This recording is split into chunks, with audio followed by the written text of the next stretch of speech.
Hello, good morning. ഇന്നൊരു what and NEET day ആണ്. രാവിലെ ഒരു ചായക്കകത്ത് നിന്ന് തന്നെ തുടങ്ങാം. നമുക്ക് രാവിലെ ഒരു ചായ കിട്ടണം, അത് നിർബന്ധമാണ്. അത് കഴിഞ്ഞിട്ട് രാവിലെ ബ്രേക്ക്ഫാസ്റ്റ് പുട്ടും കടലയുമായിരുന്നു. നല്ല ചൂട് പുട്ടും കടലക്കറിയുമായിരുന്നു.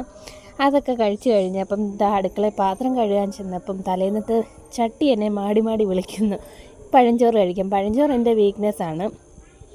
പണ്ട് തൊട്ടേ എനിക്ക് ബ്രേക്ക്ഫാസ്റ്റ് പഴഞ്ചോറാണെങ്കിൽ ഭയങ്കര സന്തോഷമാണ്. ഇപ്പം ഞാൻ പിന്നെ അതൊക്കെ കുറച്ച് വെച്ചേക്കുവാണ്, പഴഞ്ചോറ് തീറ്റിയൊക്കെ. അങ്ങനെ ഇന്ന് പഴഞ്ചോറ് കഴിച്ചത് കൊണ്ട് തന്നെ ഊണ് താമസിച്ച് 2 മണിയൊക്കെ കഴിഞ്ഞു. മറ്റേത് കറക്റ്റ് 1 മണിയാണ്. അങ്ങനെ അവിയൽ, മെഴുക്ക് പുരട്ടി, ചമ്മന്തി 2 തരം ഉണ്ടായിരുന്നു. ചുട്ടരച്ച മുളക് ചമ്മന്തി ഉണ്ടായിരുന്നു, അല്ലാത്ത മുളക് ചമ്മന്തി ഉണ്ടായിരുന്നു, പിന്നെ മുട്ടത്തോരനുണ്ടായിരുന്നു. മീൻകറി ഉണ്ടായിരുന്നു, പക്ഷേ എടുത്തില്ല. ഇന്ന് ചമ്മന്തിയും മീൻകറിയും കൂടെ ആ കോമ്പിനേഷൻ അത്ര ശരിയല്ല. അത് കാരണം ചമ്മന്തിയും കൂട്ടി കഴിക്കാമെന്ന് വിചാരിച്ച്. അത് കഴിഞ്ഞ് 4 മണിയൊക്കെ ആയപ്പോഴത്തേക്ക് വീണ്ടും ഒരു ചായ കുടിയൊക്കെ കഴിഞ്ഞ് ഒരു രാത്രി 7 മണിയൊക്കെ ആയപ്പോഴത്തേക്ക് അമ്പലത്തിൽ നിന്ന് കിട്ടിയ കഞ്ഞി ഉണ്ടായിരുന്നു. ഊണ് കഴിഞ്ഞപ്പോഴാണ് കഞ്ഞി എത്തിയത്. അത് കാരണം നമ്മളത് കഴിക്കാതെ അവിടെ വെച്ചിരുന്നു.